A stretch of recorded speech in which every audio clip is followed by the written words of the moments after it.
अल्लामा Iqbal open university के studio में आपको खुश आमदीद कहते हैं। हमारे आज के मेहमान बुनियादी तौर पर सहाफ़ी हैं, कॉलम लिखे, मुख्तलिफ़ अखबारों के एडिटर रहे, कहानियाँ लिखीं, अफसाना निगार, तारीख़ के हवाले से बहुत अहम काम जो है वो किया, हिस्टोरियन हैं, काबिल इज़्ज़त, काबिल कद्र, minister Federal education and professional training मदद अली सिंधी साहब। अस्सलाम वालेकुम सर, खुश आमदीद। आपकी तशरीफ़ का बहुत शुक्रिया, आपने टाइम निकाला। शुरू करते हैं सर, आपकी ज़िंदगी उतार चढ़ाव का हिस्सा जो है वो रही। गर्ल्स कॉलेजेस से अपनी इब्तदाई तालीम का आगाज़ किया, सियासत छोड़कर सहाफ़ी बने और एक दिन अचानक निगरान वज़ीर तालीम बनने का फ़ैसला कैसे हुआ? अब एक बात आपको सच कह दूं कि मैंने कोई भी कोशिश नहीं की थी। कुछ लोग होते हैं अपनी सीवियाँ भेजते हैं, वहाँ भेजते हैं। मुझे तो किसी दोस्त ने या किसी अहम आदमी ने फ़ोन किया 12 बजे रात को। मैं के दोस्त के साथ बैठा था, हम बातें कर रहे थे। उसने कहा कि आप मिनिस्टर बन रहे हैं। तो मैंने कहा मुझे शायद सिंध में बना रहे हैं, कल्चर डिपार्टमेंट का मुझे कुछ पता पड़ा था। तो मैंने कहा नहीं, अच्छा। तो उनका सुबह आपकी 7 बजे फ़्लाइट है। मैंने कहा क्यों भाई, क्या मसला है? आप इस्लामाबाद में वफाकी वज़ीर। मैंने कहा भाई मैं इस्लामाबाद कैसे जाऊंगा, मैं कराची में सेट हूँ और इस्लामाबाद। तो उन्होंने फिर 2-3 बजे फिर मुझे कहा गया कि आप जाएं। फिर मैं 7 बजे के फ़्लाइट से आया, मैंने आकर यहाँ हलफ उठाया। तो बेसिकली ये बात है कि ये सब एक कोई ऐसा काम है जो या तो कुदरत करती है। मैंने कभी कोशिश नहीं की। मैं ये बरमला ये करता हूँ कि मैंने वफाकी वज़ीर तालीम के लिए, ये एक इत्तफ़ाक़ है। जो मुझे खुशी भी हुई कि मुझे जो तजुर्बा 6 महीने में 5 महीने में हुआ है, शायद मेरी ज़िंदगी का तजुर्बा रह जाता अगर ये ना होता। What is the role of education minister after 18 amendment? आपके सवाल तो बहुत इम्पॉर्टेंट है। बात यह है कि 18वीं तरमीम के बाद वफाकी वज़ीर तालीम का जो है वो इस्लामाबाद और उससे मुल्हक़ा इलाक़े, आज़ाद कश्मीर, गिलगित, ये हो गया है। लेकिन हमारे पास एक इदारा ऐसा है HEC, तो वो भी हमारे पास है। और 2-3 इदारे ऐसे हैं जिस पर हम सूबों में काम कर सकते हैं। तो मैंने जब अपने 27 इदारों की पहली दफ़ा ब्रीफिंग ली तो मैं उससे मुतमईन नहीं हुआ। मैंने कहा भाई यहाँ तो आप सब अच्छा है, सब अच्छा कह रहे हैं, लेकिन मैं एक एक डिपार्टमेंट में जाऊँगा, HEC में भी जाऊँगा, नेफ्टेक में भी जाऊँगा और दूसरे इदारों में भी जाऊँगा जो स्कॉलरशिप देते हैं। और ऐसे ऐसे इदारे भी थे जिनके नाम मैंने कभी सुने भी नहीं थे। अब मैं उनका नाम नहीं लूँगा कि वो नाम के इदारे थे और अथॉरिटीज़ बनी हुई थी। तो मैंने जाकर न फ़क़त ये उनसे मिला, लेकिन फिर मैंने इस्लामाबाद के, मैंने कहा अपने घर से तो काम शुरू करूँ। इस्लामाबाद के F6 के मैंने काम। यहाँ मैं आपसे पूछना चाहूँगी कि आप जब मिनिस्टर बने तो उसके बाद आपने पर्सनली विज़िट किए स्कूलों को जी। तो वहाँ पे how we can improve the education system of the मैंने आपको बताया कि वो जो तमाम स्कूल्स मैंने देखे उनकी हालत इतनी ख़राब थी। F6 की मैंने बात की, कोहेसार मार्केट की, तो वो आदमी के कद जितना वो घास बना हुआ था, उगा हुआ था, और हर तरफ अब मैं क्या बताऊँ, वो ख़वातीन बैठी हैं। वाशरूम, गर्ल्स कॉलेज स्कूल था मॉडल, उसमें वॉशरूम के कमोड टूटे हुए थे, नल के काम नहीं करे। तो उस खातून प्रिंसिपल को बना के उसने कहा हमारा तो अलग है। मैंने कहा कभी आप आई हैं इधर? बहरहाल उस स्कूल को मैंने अब एक मॉडल स्कूल बनाया है, और मैंने कहा जिन जिन स्कूलों को मैंने विज़िट किया उनमें से 20 मुंतखब स्कूल करके उसको मेरे दौर में ये बन जाएंगे, ताकि मैं कह सकूँगा कि हमने ये 20 स्कूल ये बनाए हैं। मेरा इरादा था कि सूबों में भी एक एक मॉडल स्कूल बनाया जाए, ताकि पता पर जब तक माहौल साजगार नहीं होगा बच्चे का, बच्चियों का, तब वो आगे पढ़ नहीं सकेंगे। स्कूलों से आप देखें कि पीटी गायब है, खेल गायब है, तकारीर के मुकाबले गायब हो गए, दिन ब दिन वो हम पीछे हटते जा रहे हैं। टीचर्स ट्रेनिंग है ही नहीं। आगे तो मैं यूनिवर्सिटी के नहीं, लेकिन आपको मैं अपनी बता रहा हूँ, इस्लामाबाद के तमाम स्कूल मैंने देखे हुए हैं। मुझे तो हैरत हुई कि मैंने इतने दिनों में कितने विजिट किए, एक एक दिन में 4-4, 5-5, 6-6 विजिट, और अचानक किसी को पता भी नहीं होता था। तो अब ये कम वक्त में मैंने काफ़ी कोशिश की है कि कम से कम इस्लामाबाद के स्कूल्स बेहतर हो जाएं। अगर कोई बाहर का आदमी आता है तो वो क्या देखेगा? यहाँ की जामियात का भी मैं हूँ, तो वो उनको भी मैंने ईयर्स किया है। एक दफ़ा मैं किसी यूनिवर्सिटी के हॉस्टल में चला गया तो वहाँ हालत सही नहीं थी। एक कमरे में 4-4 लोग ज़मीन पे सोए हुए थे। तो मैंने दूसरे दिन पोस्ट को बुलाया, एचईसी वालों को बुलाया, मैंने कि भाई पैसे वैसे दो, वॉशरूम टूटे हुए हैं, और ऐसी हालत थी जिसकी इंतहा नहीं, मैं नाम नहीं लेता हूँ। तो मुझे लगता है कि 300-400 बच्चे एक साथ मिल गए, लड़के आके मिले, उन्होंने कहा आप मिनिस्टर हैं? मैंने कहा सामने कार में लगा हुआ है, देखें आपने। तो उसने कहा कि हमें तो हैरत है, मिनिस्टर तो या कभी कोई आए ही नहीं हमारे पास। मिनिस्टर तो बड़ी बात है, अफसर कमरों से निकलते नहीं।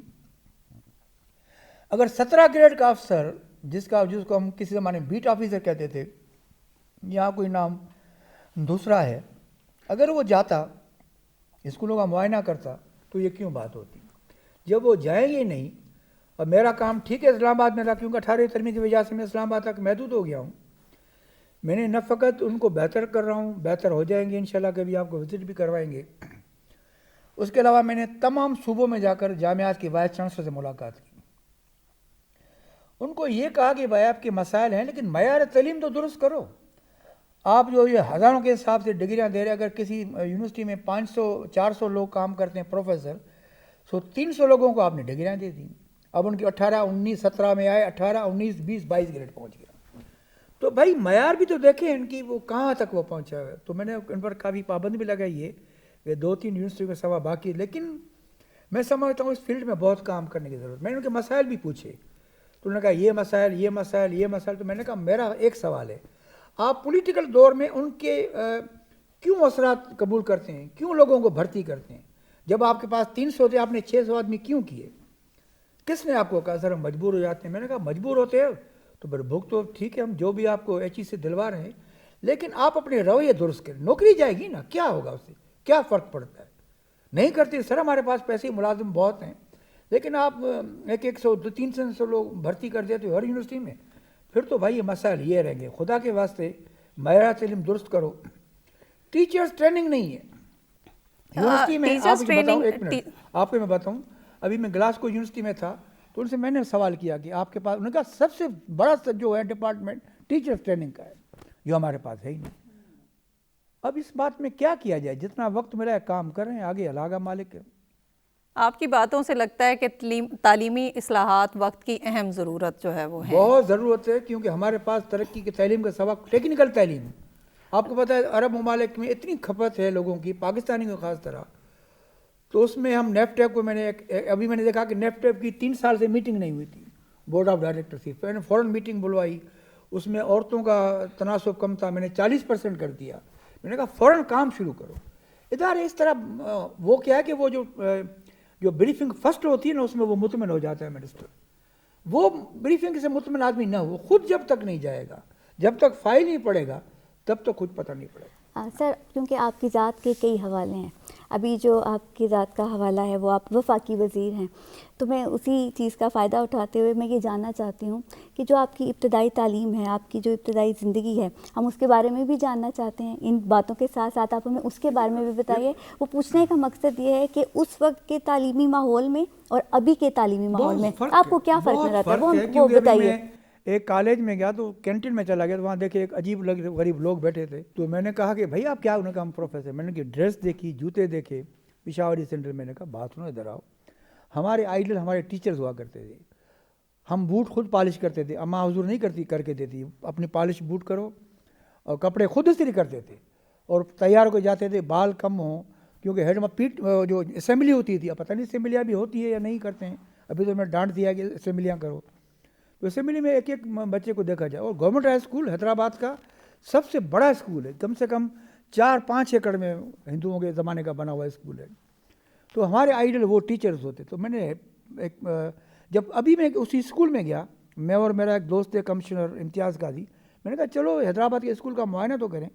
तो जो हेड मास्टर मिला तो उसको मैंने देखा कि शलवार कमीज़ पहनी हुई थी और पिशावरी। मैंने कहा अच्छी बात है। उसको आस्था मैंने कहा कि हमने जो यहाँ हेड मास्टर देखे, शुजात साहब, समीर साहब, हबीबुल्ला साहब, क्या ड्रेस करके आते थे, हम भी उनकी तकलीद करते थे। खुदा के वास्ते सुबह के वक्त या पैंट शर्ट पहन के आओ, अपने लड़कों को भी दिखाओ कि आप क्या हो। उन्होंने कहा सर आई एम सॉरी। तो यही हालत मैंने इस्लामाबाद देखी है, या हमने हर जगह देखी है। टीचर्स आइडल होते हैं, टीचर्स अगर नहीं पढ़ाएंगे अभी मैंने प्राइवेट स्कूल्स में एक मुहिम शुरू की थी मंशियात के ख़िलाफ़। तो उस पर मैंने उनको यही कहा कि खलीज है आपके दरमियान, बच्चों के दरमियान, वालिदैन के दरमियान। हम अगर एप्लीकेशन स्कूल में अपने नाम से लिख के जाते थे, वो फ़ौरन पहचान जाता था कि ये तुम्हारी साइन नहीं है, कल अपने फादर को या बड़े भाई को भेजिए। फिर वो बड़ा भाई आता था, उसका भाई सॉरी गलती हो गई है। ये यहाँ प्राइवेट स्कूल मेरा बच्चा पढ़ता था, तो 4 दिन से नहीं गया। मैंने कहा तुमसे पूछ रहे हैं, बड़ा स्कूल है, सारे पाकिस्तान में उसकी ब्रांचेज, नाम नहीं लूँगा मैं। तो उन्होंने कहा मुझसे नहीं पूछा। तो फिर टीचर के पास गया, मैंने कहा ये मेरा बेटा 4-5 दिन से एब्सेंट रहा है, आपने? उन्होंने कहा अच्छा मुझे पता नहीं था। मैंने कहा फिर तुम टीचर्स क्लास में 22 भी बच्चे नहीं होंगे, तो ये खलीज क्यों है आप लोगों के दरमियान? फिर उनको मिसाल दिया। अभी हैदराबाद के सिटी स्कूल का जो मेन कैंपस है, वहाँ से एक लड़की छत पे चढ़ी, उसने कहा मैं खुदकशी कर रही हूँ, लोग उसकी फिल्में बना रहे हैं, वो वहाँ से गिरी, मर गई। तो मैंने वज़ीर तालीम को कहकर 3 दिन का वो स्कूल बंद करवा दिया था। मैंने कहा इनको सज़ा इनकी होनी चाहिए। खैर वो तो फिर खुल गया। मैंने फ़कत उनको ये सवाल लिख के भेजा कि आपने क्यों नहीं देखा कि इस बच्ची में कोई तब्दीली आ रही है। ये तब्दीली मंशियात की वजह से है। लाड़काना में कितनी लड़कियों ने खुदकशी कर ली है, यूनिवर्सिटी में खुदकशी कर ली है, कोई इंक्वायरी नहीं होती है। भाई खुदा को इन पर रहम करे। मैं उर्दू का शेर हमेशा पढ़ता हूँ कि बने हैं अहले हवस मुद्दई भी मुनसब भी, किसे वकील करें किससे मुनसबी चाहें।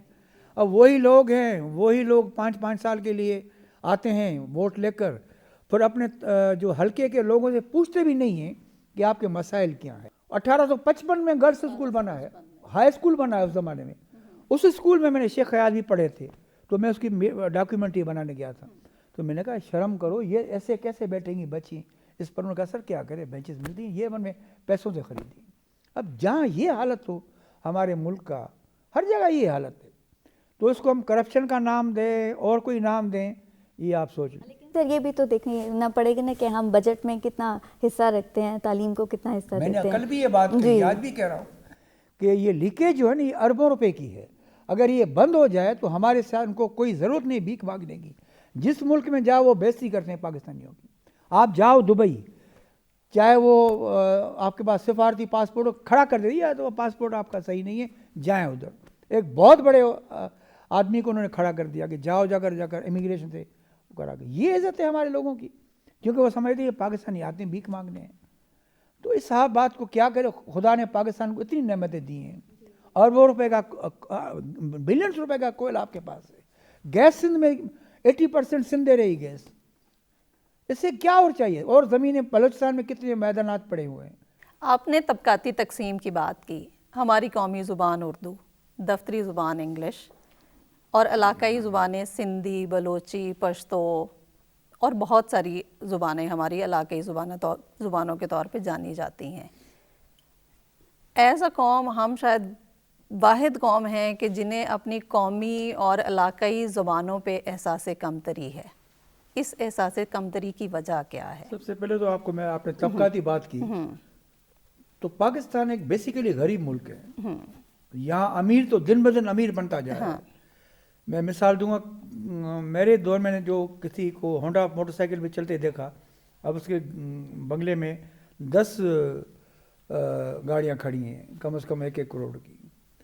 तो गरीब दिन ब दिन गरीब होता जा रहा है, मसाइल दिन ब दिन बढ़ते जा रहे हैं। तबकाती फ़र्क तो है हमारे पास। हमारे गरीबों के बच्चे सरकारी स्कूलों में पढ़ते हैं, और सरकारी स्कूल हमारे सियासी हुकूमतों के मंशूर से मैं समझता हूँ उतर गए, जो उन्होंने कभी तवज्जो नहीं दी। अगर तवज्जो देते, अपने जिम्मेवारी महसूस करते, तो ये स्कूल इस्लामाबाद के भी ख़राब नहीं होते, पंजाब के भी ख़राब नहीं होते, केपी के भी ख़राब। बलूचिस्तान में तो अभी आपने कहा 2.5 करोड़ बच्चे आपके आउट ऑफ स्कूल्स हैं, ये भी मैंने अभी सर्वे करवाई है। उसमें से बड़ा तनासुब जो है पंजाब का है, दूसरे नंबर सिंध है, तीसरे नंबर बलूचिस्तान है, केपी के बाद में है। जब आपके 2.5 करोड़ बच्चे हैं बाहर हैं, तो अभी तक क्यों नहीं 18 तरमीम के बाद चलो ये बात कहते हैं कि ज़ाहिर हुई है, लेकिन इस पर क्यों नहीं तवज्जो दी गई है? कौन तवज्जो देगा? कितने साल हो गए 18 तरमीम को भी। अब ये बच्चे और बच्चियाँ वही हैं जो मैंने कल भी ये बात कही एक जगह, जो खेतों में काम करते हैं, होटलों में काम करते हैं, घरों में बच्चियाँ काम करती हैं। रानीपुर में 2 या 3 बच्चियों को मार दिया गया, अभी तक इंक्वायरी चल रही है। लाहौर में आपने देखा, पता नहीं एक बड़े ओहदेदार के बीवी ने 2-3 बच्चियों की टांगें तोड़ दी, बस गुस्से में आकर। ये वही बच्चियाँ जिनको 8 या 6 हज़ार में वो रखते हैं, फिर उनसे काम लेते हैं। मैंने काफ़ी मिसाल देखे, मिसाल तो नहीं दूंगा मैं। अब उनको कैसे वापस लाया जाए? जिस खानदान को मिलती है 10,000, 8,000, 11,000, वो क्यों अपने बच्ची को छोड़ेगा आगे, जाओ स्कूल में पढ़े, उसको क्या मिलेगा फिर उससे? उसके लिए मैंने सजेशन लिख के भी दिए कि जिस तरह बेनज़ीर स्कीम प्रोग्राम है, इनकम सपोर्ट प्रोग्राम, इस तरह बच्चे को 8,000 कम से मिलने चाहिए। बहुत पैसा है हमारे पास, बहुत लीकेज हो रही है, उनको दो, फिर वो आएंगे स्कूल पढ़ेंगे, फिर जाकर शाम को काम करें। कोई ना कोई हल तो हो ना, हल तो है नहीं। पर हम कहते हैं कि ये भी मसला है, ये भी मसला, भाई हल तो निकाल, मैंने निकाल के दिया है। किसी ने, सदर साहब ने कहा कि मदरसों में, इस मस्जिदों को आप, मैंने कहा मस्जिदों में कभी मौलवी साहब पढ़ा सकेंगे? खुदा न ख्वाजा और कोई वाक़या हो गया तो आपके गले में पड़ जाएगा। ये कल भी उसने तकिए में ये बात की है, भाई मसाजिद में मौलवी साहबान कैसे पढ़ा सकेंगे? आपने 18वीं तरमीम की बात की। 18वीं तरमीम के मुताबिक तालीम जो है वो सूबों के हवाले जो है वो कर दी गई। वफाकी मिनिस्टर का क्या रोल आप देखते हैं कि यकसान निसाब? आपके मुल्क में 65% नौजवानों की तादाद है, मैं समझता हूँ कहीं भी नहीं। अभी मैंने इंग्लैंड में ये सवाल किया कि आप, वो कहता है हमारे पास नौजवान दिन ब दिन कम होते जा रहे हैं, हमारे पास बूढ़े ज़्यादा हैं, हम चाहते हैं आपके लोग हमारे पास आए। तो मैंने कहा क्यों? उन्होंने कहा बस वो कोई प्रॉब्लम्स है कि आदमी जो जवान होता है फिर उसको वालिदैन को निकाल देते हैं, ये है। तो हर जगह, लेकिन हमारे पास 65% जो लोग नौजवान हैं। अच्छा, ये आपके आइन के 73 के मंशूर में है कि 16 साल तक के बच्चे को तालीम दिलवाना रियासत का काम, रियासत की जिम्मेदारी है। अब रियासत क्या कर रही है? रियासत ने क्यों नहीं काम किया है? ये 20-25 साल कभी ठीक है, कभी मार्शल आए, कभी जमहूरी हुकूमतें भी रही हैं, तो काम क्यों नहीं होता है? ये एक बहुत बड़ा सवाल है। अब हम तो उबूरी दौर में आए हैं, 4-5 महीने, 2 महीने तो ब्यूरोक्रेट समझने में ज़ाया कर देते हैं, 3 महीने में जो हो सका है। लेकिन मैंने एक बुनियाद डाली। इस्लामाबाद में पहला कोई मिनिस्टर है जो स्कूलों में, कॉलेजेस में गया है। पहली दफ़ा उन्होंने, वाइस चांसलर ने मुझे कहा, पंजाब यूनिवर्सिटी के आप पहले मिनिस्टर हैं जिससे मुलाकात, जिन्होंने बाकायदा पर्सनली विजिट जो है वो की है। सिंध ने भी ये कहा। तो जो हो सका है, मैंने वो रिपोर्ट भी तैयार कर ली है, और मैंने एक तैलीमी पॉलिसी भी बना रहा हूँ जिसमें मैंने कहा है कि कम से कम 9th और मैट्रिक के बाद देखो मैं चीन गया तो मैंने देखा कि वहाँ मैंने कहा आपके पास, उन्होंने कहा हम देख लेते हैं कि 9th और 10th मैट्रिक के बाद हम देखते हैं कि बच्चे का रुझान किस तरफ है, फिर हम उधर भेजते टेक्निकल तालीम की तरफ। तो मैंने इनको भी कहा है कि आप ये तैलीमी पॉलिसी बनाए, अगर 9th 10th में किसी बच्चे का ख्याल है तो आप कितने नेफ्टे के इदारे आप उनको भेज दें, वहाँ से तैयार होकर चले जाएंगे, कोई प्लम्बर बन जाएगा, कोई कहाँ जाएगा। आपने अभी सारे काम जो है बहुत बड़े काम है। सर बात ये है ना कि हम पॉलिसीज तो बनाते हैं, लेकिन उसकी इम्प्लीमेंटेशन कैसे होगी और वो कौन करेगा? आपको स्क्रीन में दिखाया जाएगा। आज में सेनेट में यही बात हुई, तो जब मैंने देखा वो मुतमईन नहीं हो रहे, तो मैंने कहा ठीक है भाई, मंडे के दिन मैं इन 5 स्कूलों का मुआयना करके आपको फिजिबिलिटी रिपोर्ट भी दूंगा और अपनी रिपोर्ट दूंगा, फिर आप यकीन कीजिएगा ये काम हुआ है। एक girls college, economic home economics college का मैं इसको मैं देख तो आया हूँ, लेकिन आप मुतमईन नहीं, मैं खुद चला जाऊँगा, आपको रिपोर्ट दूंगा। तो जब तक आदमी खुद नहीं जाएगा ना, जितना पर्सनल इंटरेस्ट नहीं लेगा, फिर ये मिनिस्टर 5 साल हुकूमतें करते रहेंगे और वहाँ से कमीशन मिली, वहाँ से पैसे मिले, उस तरह चलते हैं। लेकिन सर एक खुद एहतसाबी का जो अमल होता है जो आप खुद से शुरू करते हैं, एक जब बात तक बताऊं, इस्लामाबाद में करप्शन बहुत कम है। जी ब्यूरोक्रेसी में होगी तो होगी, मिनिस्टर के पास मैंने बहुत, खुदा को पता, लेकिन दूसरे सूबों में बहुत लीकेज है, इस्लामाबाद में भी लीकेज है, ऐसे नहीं है क्या? इस्लामाबाद में जाएं के सेक्रेटरी साहबान कमरों से किसी से मिलते हैं, डीजी साहब नहीं निकल मिलते नहीं। आज मेरे पास 15 टीचर्स आई थी, सर हमसे मिलते नहीं है डीजी। सर ये वो सिस्टम है जो हमने ब्रिटिश से इनहेरिट किया है, जिसकी भाई वजह से हमने ब्रिटिश ना तो किया चले ना, गए, इनको तो वो इनका तो इनहेरिटेंस क्या में हम काला ये मुंह करके सिस्टम चले लेके गए। अब कुछ तो सुधरो ना, कुछ तो अपने रवैये सुधारो। हाँ मैं जी। अगर होता ना अभी तो नहीं, लेकिन उसको सस्पेंड कर देता मैं, फिर उसको पता पड़ता कि लोगों से बदतमीजी करने का। अभी एक मैंने कोई खातून खड़ी थी, 2 दिन से मैं निकलता हूँ तो लोग मिलते हैं, उसने कहा ये हमारी बच्ची का ये मसला, तो मैंने उसको लिख के दे दिया लेटर। तो उस खातून ने बताया कि प्रिंसिपल ने कहा कि मिनिस्टर का क्या जाए, तो उसको मैंने बोला, उसका मौका भी दूसरा था, मैंने नहीं कहा। तो मैंने कहा दोनों पार्टियां सामने आए, बताएं भला इस बच्ची का कसूर क्या है कि ये एब्सेंट रही है। एब्सेंट है तो मुझे रजिस्टर दिखाओ, किसी का ज़ाती मसला तो इस तरह हल हो सकता है। मैंने कहा रास्ता निकालो। जब मैं नया नया आया तो मुझे बताया गया कि ये टीचर्स ये है, इनको जो है निकाला गया है 227 टीचर्स को। तो जब मुझे रिपोर्ट दी गई तो उन्होंने कहा कि हमने सही निकाला है। अब मेरे से भी गलती हो कि मैं इनको कहता कि आर्डर मुझे दिखाओ। जब मैं सेनेट में गया तो उन्होंने कहा जनाब इसका आर्डर ही नहीं है, आपने देखा नहीं क्या? मुझे इतनी शर्मिंदगी हुई, मैंने आकर फ़ौरन डीजी कॉलेजेस को रवाना कर दिया कि भाई तुम तो चले जाओ, तुमने मुझे गलत। जब लेटर मंगाया उसने अपने फ़कत कहा था मैंने आर्डर से दिया था। मैंने कहा है आपके पास आर्डर? नहीं है।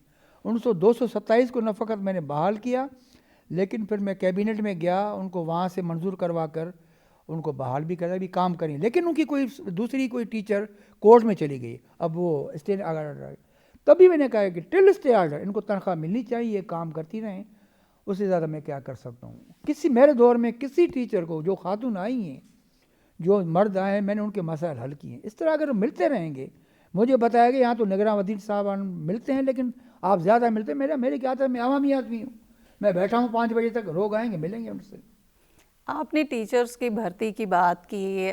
हिलाल पाकिस्तान का पहला वेज बोर्ड अखबार जो है वो था, वहाँ पे आपको मुलाजमों को नौकरी से निकालने के लिए कहा गया, और इधर आपने टीचर्स को जो है वो कंफर्मेशन जो है वो की, उनके लिए आसानियाँ जो है वो कर रहे हैं।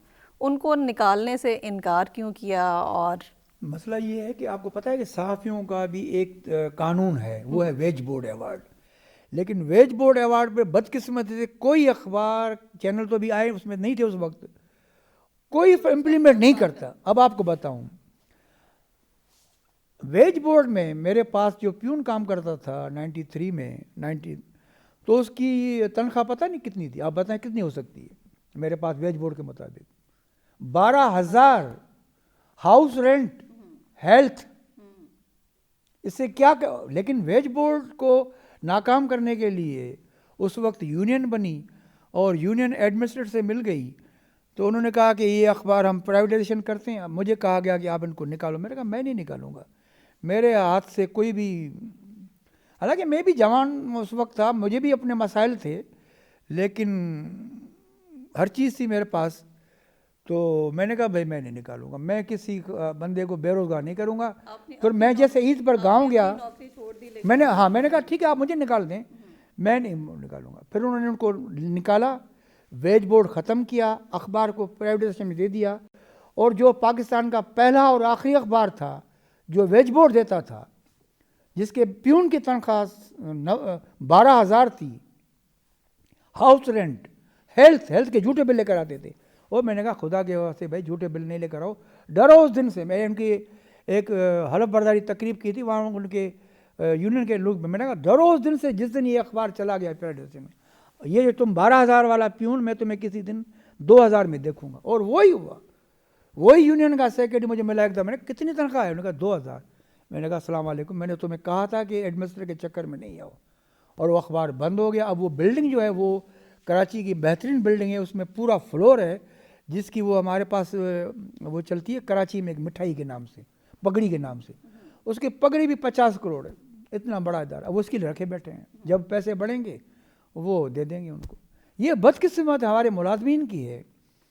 अब वो यूनियन कैसे बनी आपको बताऊं। यूनियन किसी अखबार के मालिक ने एक को 2,000 रुपये दिए, उस ज़माने 2,000 बड़ी बात, उसने यूनियन बना ली। उर्स मल्लाह ने, अब तो मर गया होगा कम वक्त, उसने यूनियन बना, यूनियन ने खाना ख़राब कर दिया अखबार।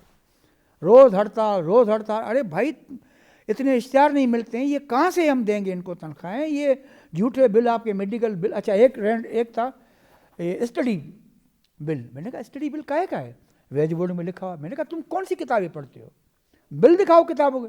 नहीं तो बिल नहीं। मैंने कहा खुदा के बंदो, डेस्क अलाउंस, ओ भाई बैठने का कोई अलाउंस होता है क्या। किताब की अभी आपने बात की, अब ये बातें थी, वो अखबार बंद हो गया। इस वक्त मैं दावा से कहता हूँ कि 2-3 अखबारें देती है, लेकिन 11 महीने का एग्रीमेंट होता है। 11 महीने का एग्रीमेंट 12वें महीने खत्म हो जाएगा, खत्म जो है वो हो जाएगा। ये तरकीब करते हैं, हर किसी को ये मिलता है। सिंधी अखबारात की हालत ख़राब है, सिंधी चैनल्स की हालत ख़राब है, किसी को बुलाओ तो पैसे नहीं देते हैं। अब तो सर मुझे प्राइवेट चैनल्स का पता नहीं है वो देते हैं नहीं देते हैं, लेकिन ये इन अखबार हमारे चैनल्स का तो ये हालत है। सर क्योंकि आप वफाकी वज़ीर तालीम हैं, तो उसी हवाले से मैं उससे एक रिलेटेड सवाल आपसे करना चाहती हूँ कि अभी का जो तालीमी माहौल है, और जब आप ख़ुद स्कूल में थे, आपकी इब्तदाई तालीम जब आप हासिल कर रहे थे, तो उस वक़्त के तालीमी माहौल में और अभी के तालीमी माहौल में आपको क्या फ़र्क नज़र आता है वो बताइए। और मैंने आपको उसका जवाब दे भी दिया, लेकिन आपने पूछा था गर्ल्स स्कूल का। हाँ जी। तो मैं स्कूल में एक ही लड़का बच्चा था जो उस स्कूल में पढ़ता था, सब लड़कियाँ होती थी। तो किसी ने, मेरी बेटी ने सवाल किया आप इतने डरते क्यों हैं, तो मैं आपसे भी डरता हूँ, सब ख़वातीन से डरता हूँ। तो मैंने कहा मैंने दुनिया देखी अपने माँ के बुरके के ओट से, तो मुझे असर वो रहा है, फादर का नहीं रहा है मेरे पर, क्यों फादर कराची रहते थे, लेकिन मेरे माँ का मेरे पर बहुत असर रहा। पढ़ी लिखी खातून थी, और उस ज़माने में मुझे वो इतने किस्से सुनाती थी, मैं रोज़ कहानी सुनते थे, तब नींद आती थी। तो वो कहती थी एक ऐसा जजीरा है जहाँ से हाथ निकलता है और वो कहते यहाँ कुछ नहीं है, यहाँ जो जहाज जाता है वो डूब जाता है। तो मैं हैरत करता हूँ कि उसको उस वक्त कैसे पता पड़ा, अभी पता पड़ा कि हाथ भी निकलता है वहाँ से।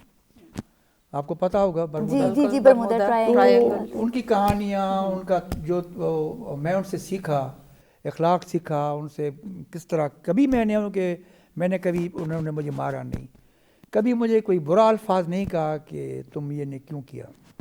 काफ़ी मैं ऐसे जब जवान हुआ, जवान तो अभी हूँ लेकिन ऑफ द रिकॉर्ड, लेकिन वो काम अभी मैं करता हूँ, लेकिन कभी उसने ये नहीं कहा कि, लेकिन मुझे अखलाक सिखाया उसने कि औरत की इज़्ज़त की किस तरह की जाती है। बल्कि एक दफ़ा ये भी कहा कि अगर आपकी बीवी आपसे लड़ती है तो कभी भी उस पर हाथ नहीं चलाना। मेरी वालदा का ताल्लुक़ सेवन शरीफ से था, और उस वक्त भी सेवन शरीफ में गर्ल्स स्कूल था, तो वहाँ से फिर उन्होंने हैदराबाद में आकर तालीम हासिल की। बहुत बड़ा स्कूल है, अभी भी जामिया अरबिया के नाम से है। तो उन पर वो उनके असरात मेरे पर बहुत रहे। उन्होंने मुझे सिखाया कि ज़िंदगी क्या होती है, और उन्होंने ये भी बताया कि औरत को किस तरह इज़्ज़त दी जाती है। ये मैं आपको बताया कि मेरी बीवी के लिए उन्होंने कहा कि अगर कभी आपसे लड़ती भी है तो आप उसको कभी भी हाथ न लगाना। तो मेरी तभी, अच्छा गर्ल्स स्कूल में मैं इसी, जब मुझे स्कूल में टीचर से डर लगता था, मुझे हिमायत स्कूल में दाखिल किया गया, मुझे सेंट बोनावेंचर्स में दाखिल किया गया, होपफुल स्कूल में कहीं डर जाता था। फिर वो हमारे महल्ले में एक स्कूल था फातिमा गर्ल्स स्कूल, वो बहुत हमारे खिलाफत कमेटी की एक थी गुलाम फातिमा, उनके बाप जो हिंदू थे वो मुसलमान हुए थे। ये जो अचारा कृपलानी कांग्रेस के प्रेसिडेंट है, उनकी भतीजी। अच्छा। उसने कहा इसको मैं अपने स्कूल में जाकर पढ़ाती हूँ, दाखिल कर देती हूँ।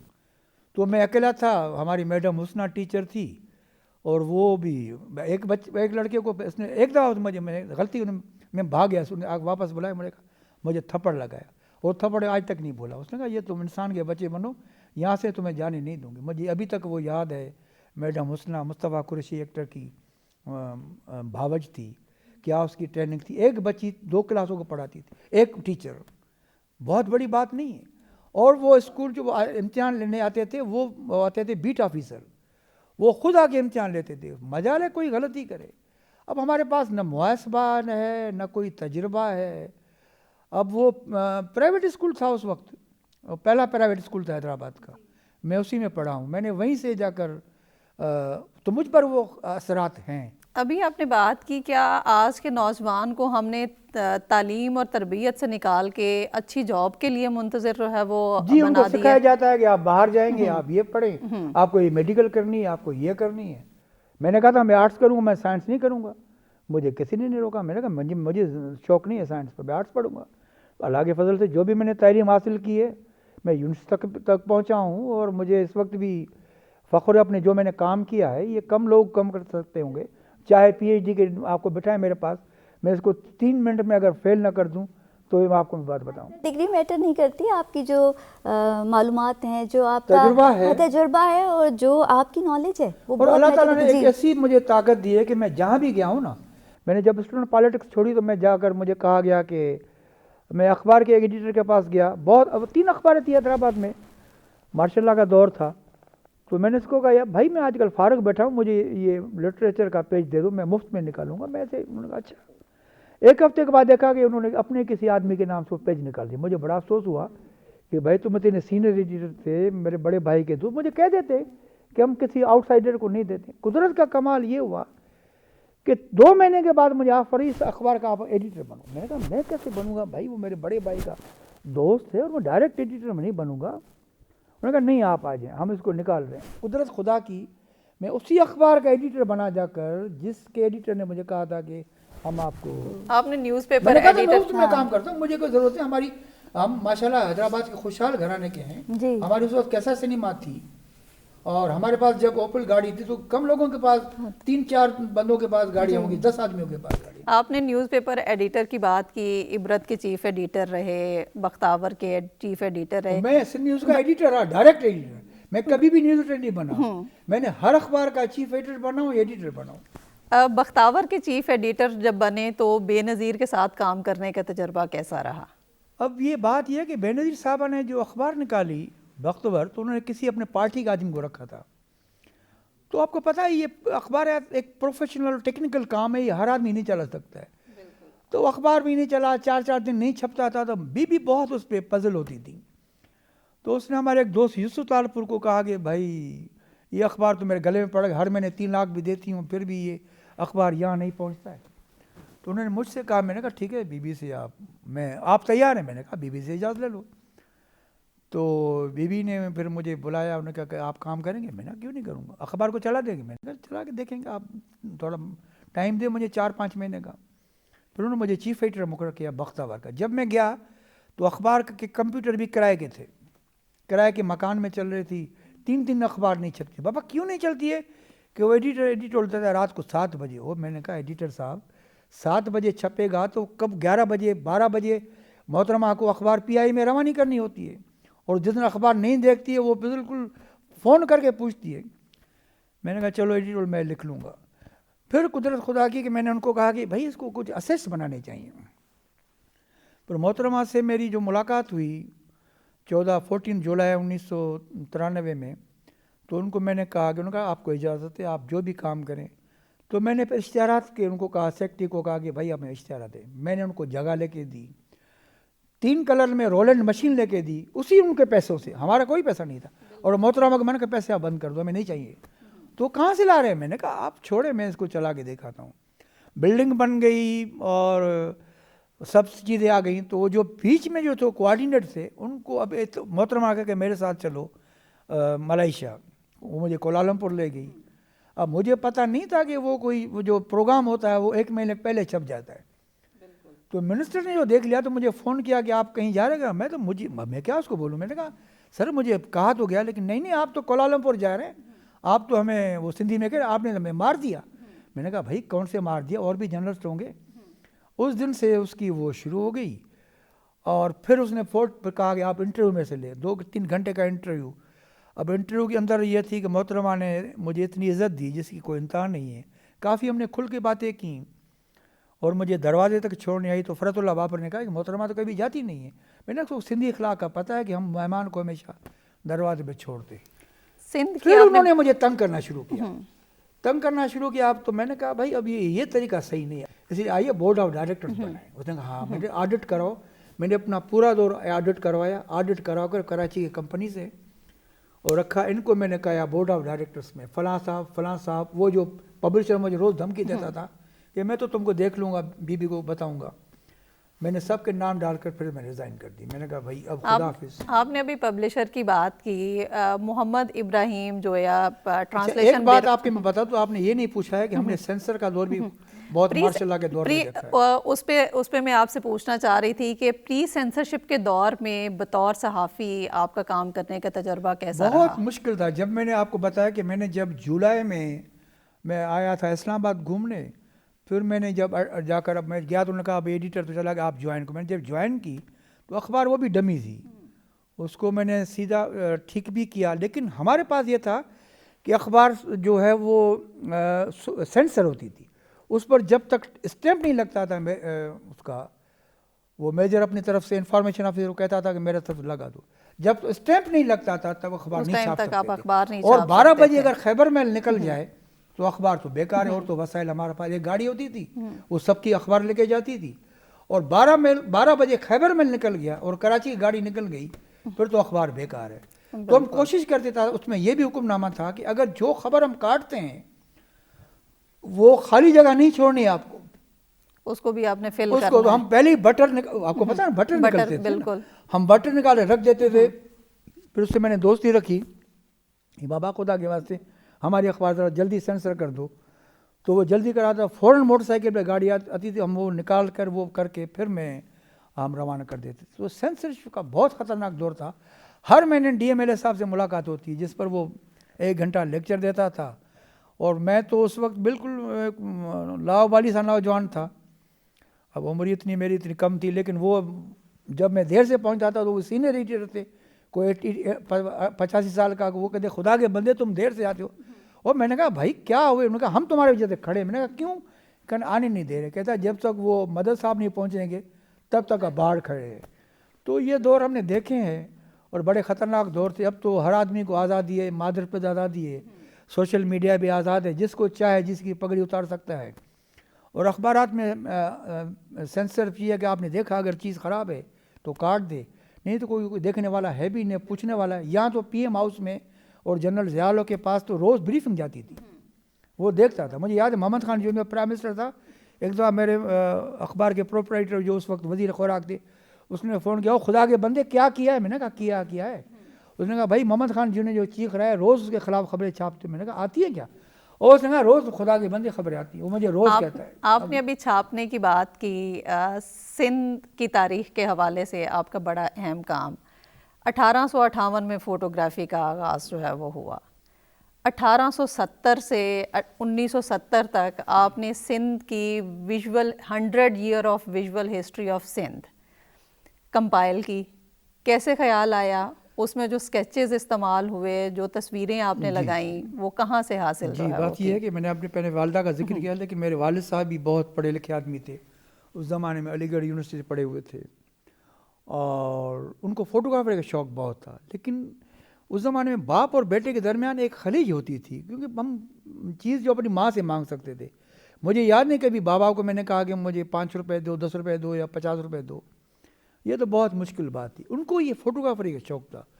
उन्होंने 1900 वो, क्योंकि मेरे वालिदा से उनकी तीसरी शादी थी, तो अम्मा से वो काफ़ी बड़े भी थे उम्र में, तो उन्होंने 1930 में एक अपनी पेंटिंग बनवाई है जो अभी तक मेरे पास महफूज है, उस किताब में भी है। वो ऑयल पेंटिंग है। तो मैं पूछता था बाबा ये आपने कहाँ से बनाया? उसने कहा एक पेंटर था, पेंटर कहते हैं, आपको पता है, हम तो मुसव्विर कहते हैं लेकिन इंग्लिश में पेंटर कहते हैं। तो उसने कहा वो पेंटर था कराची का, वो कराची में सारी ज़िंदगी रहे, 1913 से लेकर, बहुत बड़ी उम्र के थे। मैंने कहा ना मेरी वालिदा से उनकी तीसरी शादी थी। एक ईरानी खातून थी हमारी, दूसरी पहली वालिदा, पहली कोई सिंधी थी, तीसरी हमारी वालिदा थी। तो उन्होंने कहा ये मेरा शौक़ है। उसके पास फ़ोटोग्राफ बहुत होते लगे हुए। इत्तफ़ाक़ ये मैं फ़ोटोग्राफ महफूज नहीं कर सका। उस ज़माने में सिंध में DIG होता था, सिंध नहीं होता था, IG नहीं होता था। तो उसकी कम से कम 20-25 तस्वीरें जो हमारे दीवारों पर लगी होती थी। मैंने बचपन में बाबा ये कहाँ के? उन्होंने कहा ये कराची DIG के ऑफिस है, ये ओमनी साहब IG हैं, DIG हैं। तो मैंने कहा IG नहीं हुआ करते थे? वो कहा नहीं होते थे। तो ये शौक़ मुझे उनसे मिला, क्योंकि वो वालिद साहब की कलेक्शन भी काफ़ी थी। तो कुछ मुझे वहाँ मिली, कुछ मैंने हाथ की, कुछ मैं इंग्लैंड गया था इंडिया ऑफिस लाइब्रेरी अब तो ख़त्म हो गया, उसमें शामिल हो गई है ब्रिटिश लाइब्रेरी में, उसका ओरिएंटल सेक्शन बन गया, वहाँ से मैं लेकर आया।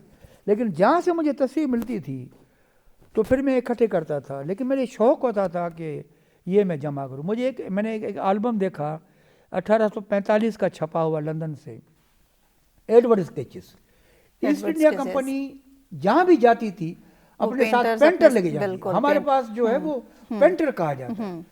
तो उनके पास एक विलियम एडवर्ड था, सेकंड लेफ्टिनेंट, वो जो था वो पेंटिंग करता था। हैदराबाद के फोर्ट की अगर वो तस्वीरें नहीं बनाता 1843 में, सेवन शरीफ की, बखर के किले की और भी कोई लकी शाह सदर की, तो हमारे पास हैदराबाद के किले की अब भी गेट की तस्वीर नहीं है, क्योंकि गेट अब टूट गया। वो इतनी खूबसूरत, कितना खूबसूरत एल्बम है। मेरे पास 1-2 कापी पड़ी है, मैं आपको गिफ्ट करूंगा, आप यहाँ रखें, आप देखें। मेरी ख्वाहिश थी ये मैं छपाऊँ। इत्तफाक से मैं सिंध के वज़ीर आला के पास एडवाइज़र मुकर्रर हुआ, तो उस वक्त मैंने 2-3 पब्लिशर्स को बोला, उन्होंने कहा हमारे पास ये चीज़ें नहीं हैं, ये तो आप लंदन से छपवाएँ क्योंकि इसमें बहुत बारीक है। ठीक है, ये उस वक्त तो फिर हुकूमत भी ख़त्म हो गई।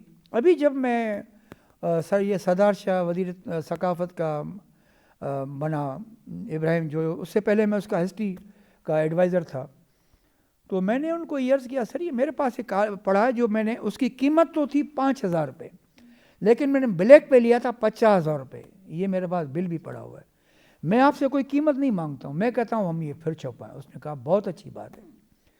वो मेरे ख्याल में 12 तस्वीरें हैं सिंध की इतनी, और हैदराबाद के किले की आप देखेंगे तस्वीर, क्या खूबसूरत तस्वीर है, क्या वो किला था, क्या उसकी फसीलें, तीन तरफ से उसने उसकी बनाई है पेंटिंग्स। वो उनको मैंने कहा, उन्होंने कहा ठीक है, हमने पब्लिशर को बुलाया, उसने कहा 22 लाख, उसने कहा ओके। जब उसका मैंने रिकॉर्ड देखा, मैं हमेशा फ़ाइल देखता हूँ, फ़ाइल पर एक और भी बात बताऊँगा, तो मैंने देखा इस पर तो हमारे 6 लाख बकाया है। मैंने कहा बात सुन, हमारे पास 6 लाख है, तुमने किताब तो नहीं छापी? नहीं थी किताब, मुझे नहीं मिली। वो मैंने कहा खुदा के बंदे ये छाप इसमें, तो उसने कहा सर आप इसको छोड़ें, मैं 22 लाख 5 लाख आपको दूंगा, चलें 6 लाख दूंगा। मैंने कहा चौकीदार अगर चोर बनेगा फिर काम नहीं हो सके, देने वाला मेरा रब है, देगा वही। आप ये 6 लाख मुझे छाप के दो, बाद में आपका हिसाब नहीं लूँगा। उसने मुझे छाप के दी 1000 कापियाँ पूरी, और मिनिस्टर साहब पूरा वक्त ये 5 साल जो भी सफ़ीर आता था, जो भी मेहमान आता था, उसको गिफ्ट देता, क्यों गिफ्ट तो कोई थी नहीं। अब वो किले का दरवाज़ा टूट गया, कब्ज़ा 2 लाख आदमी रहते हैं जहाँ मैं हैदराबाद के किले में, दीवारें टूट रही हैं। उस किले की फसीले की तस्वीरें देखें कि ऐसा खूबसूरत किला आफ्टर पार्टीशन, या उससे पहले जब 1911 में कोई बम धमाका हुआ था, वो पहले वो था कैंटोनमेंट था, उसमें कुछ उसकी एक दीवार टूट गई, लेकिन पार्टीशन के बाद हमने को तबाह कर दिया। ये चीज़ें जो हैं ये मुझे अपने वालिद से मिली, क्योंकि वो बताते थे कि किले का गेट बहुत खूबसूरत था, यहाँ से फसील थी, वो बहुत बड़ी उम्र के थे। और उस वक्त वो वहाँ का एक स्कूल था, एक ही स्कूल था जो प्राइवेट स्कूल था, अब तो यूनिवर्सिटी में बन गई उसकी, वो उसमें पढ़ा था। वो कहता था मैं विक्टोरिया गाड़ी में जाता था, यहाँ से जाते थे, यहाँ से दीवार थी। तो ये चीज़ें मेरे काम आई, तस्वीर मुझे वहाँ से, फिर मुझे ख्वाहिश थी कि ये एल्बम शाये किया जाए। तो शाह साहब बड़े अहले ज़ौक़ हैं, अहले दिल हैं, जब भी उनको मैंने सजेशन में कहा हाँ छपवा। तो अब ये क्या है कि उसका पहला एडिशन शायद वो हमारे पब्लिशर साहब ने पैसे खर्च कर लिए कहीं, फिर वो देर लगा दी। तो मैंने कहा भाई खुदा के वास्ते किताब छाप के दो, फिर मैंने ज़बरदस्ती छपवाई। अब फिर उसका मैंने दूसरा एडिशन निकलवाया है, क्योंकि 1858 में तो आपके 1815 में सब कॉन्टिनेंट में आए थे पहले फोटोग्राफर, जिसने बहादुर शाह ज़फ़र का तस्वीर निकाली है, और हमारे पास सिंध में 1872 में फ़ोटोग्राफर आई है।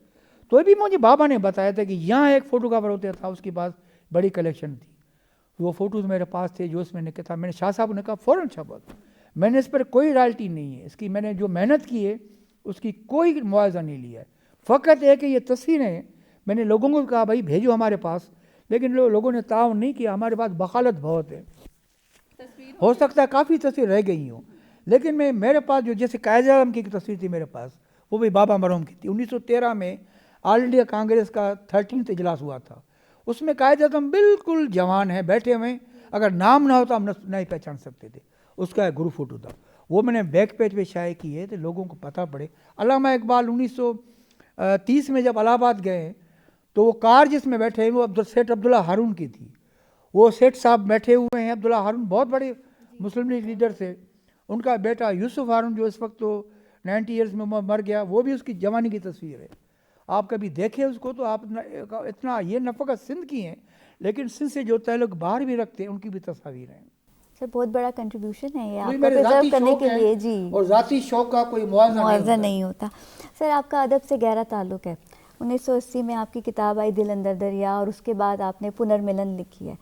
आपने कुर्रतुल-ऐन हैदर की किताब के उनकी जो अदब है अफसाने उनकी ट्रांसलेशन की है। तो ये जो आपका इब्तदाई लिखने और लिखाने का तजर्बा था ये कैसा रहा, थोड़ा इसके बारे में बात ये है बताइए। कि मेरे घर में फिर भी अपने फादर का जिक्र कर रहा हूँ कि किताबें वो भी पढ़ते थे। जो मुझे बचपन में उन्हें किताब पढ़ाई वो मिर्ज़ा कलीज बेग की थी, सिंधी में गुलनवारी छोकरी, तो मुझे पढ़ के भी बताते थे। क्योंकि मैंने वालदा का जिक्र कर लिया, कुछ फादर का भी जिक्र कहूँगे, ये तो कोई मेल साउंड में है क्या इसमें, तो वो मुझे बताते थे। तो फिर हमारे घर में मेरे मामू के पास रिसाले एक मैगज़ीन आती थी और मेरा बड़ा भाई जो उर्दू लिटरेचर बहुत पढ़ता था। कुर्रतुल हैदर का शीशे का घर सबसे पहले मैंने वहाँ पढ़ने की कोशिश की, मुझे समझ में नहीं आई क्योंकि 12-13 साल वाले को क्या समझ, कुर्रतुल हैदर तो ऊपर से गुजर गई। पर आका दरिया जब मैंने पढ़ा तभी मुझे समझ में नहीं आई, लेकिन मुझे महसूस हुआ कि इसमें बात बहुत बड़ी बात है। और मैं समझता हूँ कि उर्दू में कुर्रतुल हैदर जैसा राइटर मैंने अभी नहीं पढ़ा है। उसको आप गर्दिश रंग चमन पढ़ दें, ये दूसरे पढ़ें, उसका आका दरिया तो एक मास्टरपीस है। मैं समझता हूँ कि सब कॉन्टिनेंट की तारीख़ है। अब्दुल्ला हुसैन का भी फ़ैन रहा हूँ, उनकी मैंने उर्दू लिटरेचर का शागिर्द हूँ। उदास नस्लें और अभी एक गर्दिश, अभी एक कितने आसमान तिस्तरे आसमान फारूकी साहब की किताब निकली, वो मुझे कुछ उसने दिया। किताबों की आपने बात की, मोहम्मद इब्राहिम जो या ट्रांसलेशन ब्यूरो के मैं तहत लिटरेचर और भी आपको बताना चाहता हूँ कि मैंने फिर हमारे घर में जब नुकुश भी आता था, सवेरा भी आता था, ये सब लाहौर के रिसाले थे जो मेरे बड़े बहन के सालाना खरीदार थे।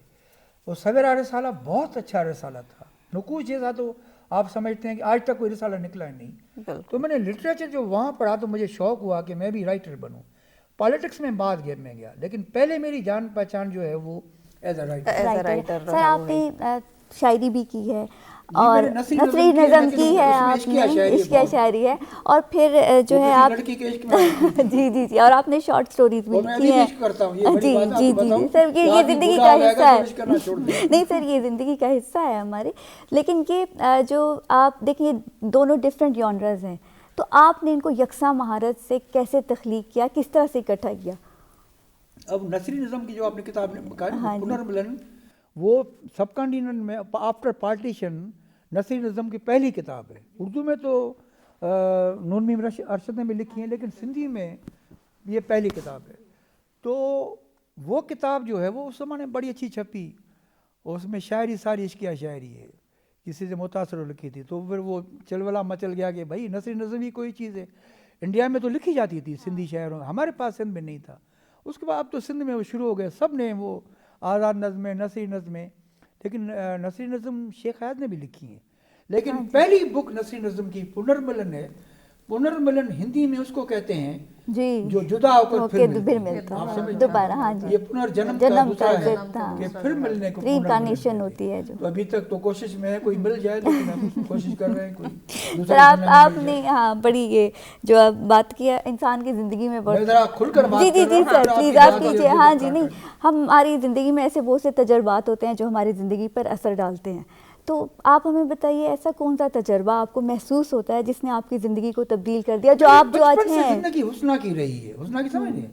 मैं बचपन में जब पढ़ता था, मेरी वालदा मेरी आइडल थी, मेरी टीचर, और मैं बचपन में एक घर में जाता था तो वहाँ एक खातून थी, उस वक्त अमेरिका से आई थी, बड़ी उस वक्त उसने फिर MA सिंधी में भी किया, सितार बजाती थी, और ऐसी खूबसूरत मैंने ज़िंदगी में नहीं देखी।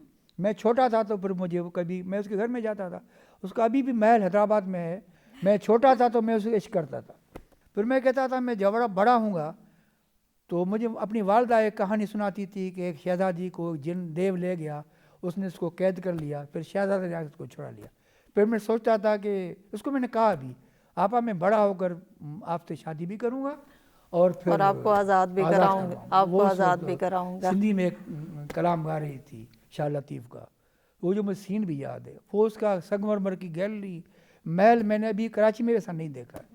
वो 33 साल की उम्र में कैंसर में मर गई और मैं आखिरी दफ़ा उससे मिलने गया था, तो वो भी सीन नहीं भूल सका। तो वो मेरी आइडल रही, हालांकि मैंने काफ़ी लोगों को देखा है। और उसने एक दफ़ा मुझे कहा था, तुमने तो मुझे कहा था मुझे आज़ाद कराओगे, लेकिन मैं आज़ाद हो रही हूँ। ये अजीब किस्से है। उस पर मैंने कहानी भी लिखी है और वो सिंधी की वो शाहकार कहानी है। सर बताइए उसके बारे में, क्या है उस कहानी में? उस कहानी में ये है कि एक बच्चा जो है वो, उसकी जो है नानी अम्मा कहीं जा रही है, वो छोटा बच्चा कह रहा है, वो कह रहे हैं कि फ़लाँ जो है उसका नाम मैंने चेंज कर दिया है। तो मैंने कहा वो फ़लाँ आप वो आ रही है अमेरिका से, मैं उसको खुशामदीद करने जा रहा हूँ। तो मैंने कहा मैं भी चलूँगा। तो मैं जब गया, हमारी वालदा जब किसी के पास जाती थी तो खाली हाथ ही नहीं जाती थी। वो बम्बई बेकरी का केक उस ज़माने में 3 रुपए का मिलता था, वो लेके जाती थी। जब उसमें गया तो मैं हैरत रह गया, उसकी आंखों पे और नाखूनों पर वो लाल जो है वो अभी तक मुझे याद है, नेल पॉलिश लगी हुई थी और साड़ी उसकी बंधी हुई थी, साड़ी पे हाथ का काम किया हुआ था। तो मैं बड़ा मुतासर हुआ। तो उसने कहा कि ये तो बहुत प्यारा बच्चा है। तो बस मैं सेंट बोनावेंचर पढ़ता था, मैं चला जाता था उसके पास। तो ऐसी खातून मैंने पढ़ी लिखी और सितार बजाने वाली। अभी मैं यूनिवर्सिटी में गया तो मुझे पता पड़ा कि वो पहली खातून थी जिसने एमए किया था सिंधी में। तो मुझे पता पड़ा है कि उसकी शील्ड आपके पास पड़ी है।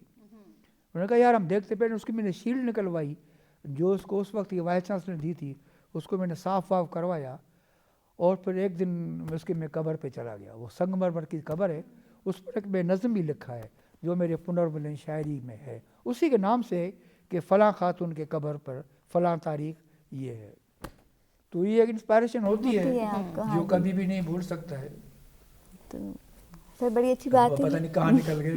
नहीं सर, ये तो लाइटर मोड पे, और ये जो अच्छा, आपने एक जगह वो पे कहा कहानी कि खुदा के उर्दू में तर्जुमा हो जाए तो आप देखा। वो मुझे एक कलकत्ते से किसी ने कहा कि अगर सत्याजीत राय कभी फिल्म बनाएगा तो उसको स्क्रिप्ट लिखाने की जरूरत नहीं पड़ेगी, इस कहानी पर एक बेहतरीन कहानी बन सकती है, बच्चे और एक क्योंकि आपने उसे विजुअलाइज इतने अच्छे तरीके से किया है कि वो रीडर जो है वो कारी उसे पढ़ते हुए जो है वो उसके सामने मंजर चल रहे होते हैं। मैं तो आज तक भूल नहीं सका हूँ उसको। आपने खूबसूरती की बात की, एक जगह पे आपने कहा कि सिंध में से मोंजो दौड़ो और शाह अब्दुल लतीफ़ को अगर निकाल दिया जाए जी। तो हमें कुछ बताइए कि शाह अब्दुल लतीफ़ के हवाले से क्या काम हुआ और उनका मजमूआ। मैडम एक अर्ज़ करता चलूँ कि मोहनजोदड़ो जो फाउंड हुआ है उसको ढूंढा गया 1923 में, 1921 में, 20 में उसकी शुरू हुई। लेकिन शाह लतीफ़ तो 250 साल पहले है ना। और सिंध वो धरती है जिस पर हमेशा हमलावरों ने हमले किए हैं। शेख अय्याज की अभी आपने बात जो है वो की, बड़ी गहरी रफाकत आपकी उनके साथ जो है वो रही, ये फिलिएशन जो है वो उनके साथ रही। उनकी शेख अय्याज की किताबें आपने जो है वो छपवाई, वो कैसे मुमकिन जो है वो हुआ? लेकिन मैं शायरी का शौकीन तो पढ़ने का मैं फ़ैन तो रहा हूँ ना। फैज़ साहब से मैं मिला हूँ, जोश साहब से मिला हूँ, जालिब साहब से मिला हूँ, शेख अय्याज। उर्दू और सिंधी शायरी मेरा कमज़ोरी रही है, क्योंकि मैंने कहा बेसिकली मैं आशिक हूँ, तो आशिक आदमी तो शायरी में कोई ना कोई चीज़ ढूंढता है ना। अगर किसी आदमी से आपकी बॉडी केमिकल्स मिल जाती हैं तो उससे आप दोस्ती रखेंगी, चाहे सगा भाई हो तभी उससे आप दूर हट जाएंगे। ये मेरा फ्रीक्वेंसी आपकी मैच होती है, बिल्कुल सही है। जो हम जिस तरह मैं कहता हूँ ना, हमारी बीमारियाँ मौसी होती हैं, इस तरह हमारी आदतें भी मौसी हैं। अगर मेरे में कुछ आदतें तो कहीं ना कहीं मेरे बाप में या किसी में ये आज की मौजूद रही होगी जो मुझे विरसे मिली है, क्योंकि वाइब्स ट्रांसफर होती हैं आगे। तो उसकी बातें तो बड़ी आलमाना होती थी। मैंने कहा कि किसी लाइब्रेरी में जाकर 10 साल बैठो और शेख अय्याज से बात करो तो आपको लाइब्रेरी में ज़रूरत नहीं है। ऐसा पढ़ा लिखा आदमी मैंने, फैज़ साहब की भी स्टडी बहुत कम थी, लेकिन शेख अय्याज की आखिरी दम तक तो मेरी मोहब्बत उससे वो बहुत रही। सर आपने किताब भी लिखी है शेख अय्याज के ऊपर, जो उस पर किताब भी वो आपकी किताब गुडरीड्स पे मौजूद है, ये आपकी बहुत बड़ी किताब है। आउट ऑफ स्टॉक हुई जो किताब खत्म हो गई, हाँ। उसकी मैंने जिंदगी के अहवाल लिखे हैं जी। एक उसकी इतनी बारीक बीनी थी कि हर चीज़ को वो ध्यान से दे। मैंने लिखा था कि मैं जब गया वफात के 3 दिन पहले, पता नहीं मुझे दिल में क्या ख्याल आया, मैं चला गया कराची। मैंने कहा शेख साहब से मिलूँ, उस्ताद कहता था। तो लिफ्ट में मैं ज़रा ऊपर चला गया 4th पे, वो उतर रहा था 3rd से 4th से, तो मैं 3rd में चला गया। तो उसने कहा तुम भूल गए हो क्या? मैंने कहा सर मुझे बस आई एम सॉरी। उसने कहा मैं डॉक्टर के पास जा रहा हूँ, मेरे दांतों का प्रॉब्लम है, मैं तबीयत मेरी ठीक नहीं है। तो उसको मैंने कहा यार सही, अब आप जाओ फिर मिलेंगे। तो मैंने कहा आप हैदराबाद हैं, हमेशा मेरे पास रहते हैं, खिदमत आपकी मैं करता हूँ। मैंने कहा शेख साहब आप हमारे लिए वही हो, आपके ख्यालात मजहबी को, मजहबी शायरी शुरू की थी।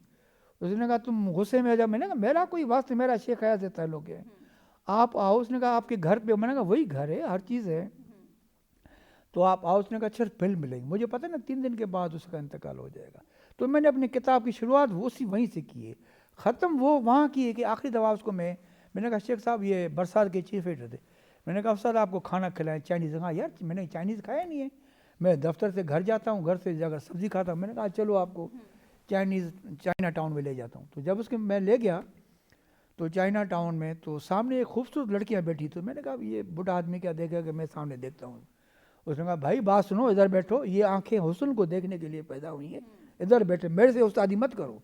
मैंने कहा सर माफ़ कीजिएगा, मेरी शायद नीयत ख़राब हो गई थी या क्या। उसने कहा नहीं इधर बैठो शराफत से। तो उसकी जो बातें थी मैंने सारी लिख दी हैं। किसी मेरे दोस्त ने कहा कि शेख साहब ये आपसे तो अपने महबूबा को किससे सुना रहा है, अपना भी कोई किस्सा सुनाए। तो मैंने कहा नहीं सही नहीं, तुम बताओ। उसने कहा कोई एक महबूबा का नाम बताओ। तो मैंने कहा उसका नाम था उनेज़ा। तो उसने कहा अलफ से लिखते हो एंड से? एंड से लिखते हो। मैंने कहा अलफ से। उसने कहा नहीं नहीं नहीं, उनेज़ा था उमराउल कैस जो जाहिलियत दौर का मशहूर अरबी शायर था, उसके महबूबा का नाम था। तो उसने शायर सुनाया इतना ज़बरदस्त, तो उसकी ऑब्जर्वेशन देके हैरान रह गया कि मैंने इसको वक़्त नाम लिया। उसने अरबी शायरी पढ़ी थी, फ़ारसी शायरी पढ़ी थी, अंग्रेज़ी शायरी, उसी पर एंड में इसको फिर समंदर पे ले गया हूँ, और फिर उस पर वो एंड है कि वो समंदर की खला में पता नहीं किसको ढूंढ रहा है। ये है शेख हयात की किताब में। काश ये उर्दू में आ जाए ना तो लोग पढ़ सके, महफूज हो सके। इस तरह तो है ना, घर की मुर्गी दाल बराबर हमें सब इतने हैं, ये कोई जाहिल आदमी बैठा है इधर। ट्रांसलेशन की अभी आपने बात जो है वो की, मोहम्मद इब्राहिम जो है ब्यूरो ऑफ ट्रांसलेशन के बैनर तले आपने बहुत सी किताबें पब्लिश जो है वो की। एज अ प्रोजेक्ट कोऑर्डिनेटर क्या मकसद जहन में था? मैं एक आवारा गर्द आदमी हूँ, मेरे पैर में कोई चक्कर है, मैं कहीं एक जगह बैठ नहीं सकता हूँ। सिंध से शुरुआत की, फिर सिंध न्यूज़ भेज दी उन्होंने इबरत वालों को। इबरत वालों ने कहा कि भाई आमाम से, वो आपस में कज़न भी हैं। तो मुझे जो हमारे असलम साहब कादी थे KTN के मालिक, उसने कहा यार ये तो कह रहा है कि मैं मदद साहब से अलग लूँगा। मैंने शर्त लिखी कि अखबार में बेचूँगा उस शर्त में जब आप मदद साहब को एडिटर रखेंगे। तो मैंने अकेले भी मिलता हूँ, तो मैं उससे मिला। उसने कहा भाई बात सुनो, असलम कादी आपका दोस्त है, आप मुझे पता है आप उसे तनख्वाह भी नहीं लेते हो। मैंने 4 साल उसे तनख्वाह भी नहीं ली, क्योंकि मुझे ज़रूरत ही नहीं थी। तो खाना भी मेरे घर से आता था, स्टाफ खाता था। तो यहाँ आपको काम करना पड़ेगा, मुलाजमत करनी पड़ेगी, ये दोस्ती नहीं करनी पड़ेगी। मैंने कहा चलो ठीक है, कैसा मुझे काम आता है आप मैं काम करके दिखाऊँ। जब मैंने काम शुरू किया तो वो तो हैरान रह गए, भाई इसको तो हर काम आता है। एक उनकी मैगज़ीन निकलती थी, इबरत मैगज़ीन, छोटी साइज़ में, मैंने कहा इसको अखबार जहाँ साइज़ में करो, इसके पॉलिटिकल इंटरव्यू मैं लूँगा। मैंने हर 15 रोज़ थी, हर नया इंटरव्यू पॉलिटिकल लोगों का, GM से लेकर मखदूम खलीक, मखदूम से लेकर दूसरे लोग। तो वो हैरान रह गए, वो अभी तक मैगज़ीन चल रही है। तो फिर हैरान रह गए। लेकिन एक बात बताऊँ ना, मुझे तो खैर ये है कि अल्लाह के फजल से मेरे घर की सपोर्ट इतनी रही है कि मुझे तकब्बुर नहीं है, लेकिन मुझे उनकी कोई तनख्वाह की, मुझे शौक़ था कि मैं और क्या काम करूं। और तो मैं मुझे एक बात बताता हूं, मैं जब जाता था सिंध न्यूज़ में तो उसके प्रोपराइटर थे काजी मोहम्मद अकबर, वो तहरीक पाकिस्तान के बहुत बड़े लीडर। मुझे कहते थे चाचा, वो सिंधी में कहते हैं बच्चे, छोटे लड़के को छोटे, चाचा क्या कर रहे हो? मैंने कहा सर अभी मैंने सियासत छोड़ दी। उन्होंने कहा बात सुन भाई, रिटायर्ड सियासतदान और नामी गिरामी चोर, इसको कभी कोई माफ़ नहीं करता, आप मेहरबानी करके मेरे पास। मैंने कहा सर आपके पास यहाँ पता नहीं कौन कौन बैठे हुए हैं, मैं इनसे कहाँ। उसने कहा मेरी ख्वाहिश है कि तुम एक दिन मेरे पास आओगे। हो सकता है उस आदमी की खुश के मरने के बाद मैं उसी अखबार का एडिटर बना। तो उसने मुझे कहा था, मुझे पता था कि अगर मैं अखबार छोड़ता हूँ तो ये जो मेरे पीछे लगे रहते हैं, क्योंकि 5 साल तो वो मेरे पीछे लगे रहते, ये भी क्या कर रहा है, इसका ड्रामा तो नहीं है। लेकिन देखा कि मैंने सियासत छोड़ दी है तो फिर उन्होंने मेरी जान छोड़ी, नहीं तो हर जगह दवा मेरे घर के नीचे एक आदमी बैठा रहता था। तो मुझे पता था कि जर्नलिज्म मुझे नहीं छोड़नी है, चाहे क्या भी हालत हो। मेरा अपना भी मफाद था, आपको आज बता रहा हूँ। क्योंकि मैंने वही बात की ना, क्योंकि बुनियादी तौर पे बुनियादी तौर पे तो आप सहाफ़ी, बुनियादी तौर पे आपके अंदर एक सहाफ़ी है। मेरे पे भी इल्ज़ाम लगेगी ये वाक़या आपने करवाया। मैंने कहा भाई मैं तो अखबार में बैठा, मुझे क्या पता था।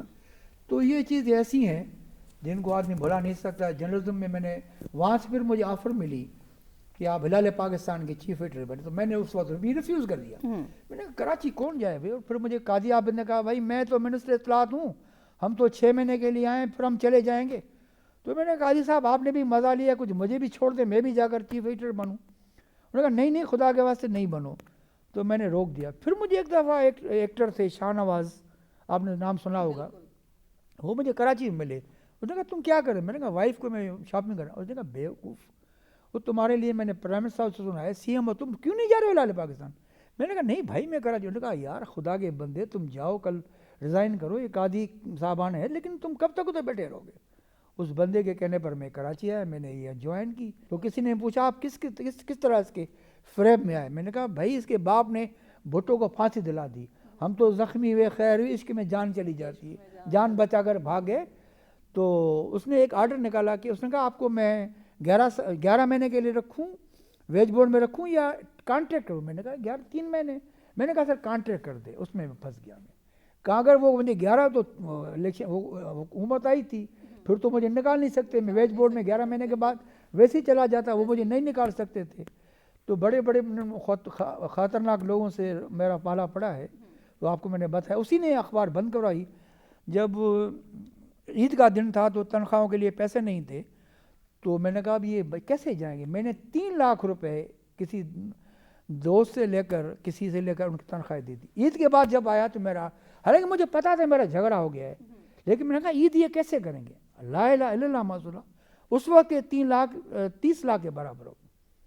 मैं गया तो मेरा ऑर्डर पड़ा था कि भाई आपकी नौकरी खत्म। तो मैंने कहा भाई वो अच्छा वो चेक भी मैं छोड़ आया, क्योंकि वो चेक 3 लाख के बाउंस हो गए थे, वो भी उसने अपने कब्जे में किए और किसी को और एडमिनिस्टर रख दिया। और आप यकीन करेंगे कि उसने फिर मुझे वापस नहीं किए। मैं आखिर तक उसको, एक दफ़ा मैं अपनी वाइफ को भी लेकर गया, उसकी बीवी ने भी कहा कि भाई न्याणी को लेकर आते हैं, हकी पैसे हैं, इसको वापस कर दो। उसने कहा नहीं मैं देखूंगा। उसको मरते मरने गया, उतर गया सीट से। और जिस आदमी से मैंने लिए थे, एक आदमी से मैंने 1 लाख लिया था, 2 लाख तो मैंने भाई से लिए थे, उसने तो फिर बेचारे, जिससे 1 लाख लिया था, एक दिन मैं घर पे आया, मैं कराची में रहता था, तो उसने मैंने कहा बीवी को बोलो उसको नहीं है। उसने वहाँ से पैगाम भेजा कि अदी उसको मुझे पता ही है बैठा है घर, नहीं आता है मैं अंदर आ जाऊँ।